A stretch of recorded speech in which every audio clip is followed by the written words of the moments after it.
মুক্তিযোদ্ধাদেরকে পুনর্বাসনের জন্য যতটুকু দরকার 99% না 100% তাদেরকে পুনর্বাসনের সকল ব্যবস্থা আজকে এই সরকার করবে, এটা আমি চাই। এবং আজকে আপনাদের সামনে, মুক্তিযোদ্ধাদের ভাইদের সামনে, আজকে ঢাকা মহানগরীর প্রশাসক হিসাবে আমি বলতে চাই, যদি আল্লাহ সুযোগ দেয় এবং এই মহানগরীর মেয়র যদি আপনারা আমাকে ভোটে নির্বাচিত করেন, তাহলে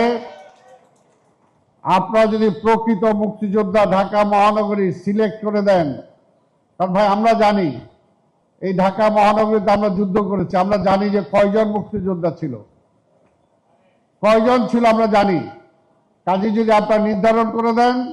এবং আমি বলতে চাই সরকারের পক্ষ থেকে লাগবে না, ঢাকা মহানগরীর সেই সকল অসচ্ছল মুক্তিযোদ্ধাকে সচ্ছলতার দায়িত্ব ঢাকা সিটি কর্পোরেশন নেবে।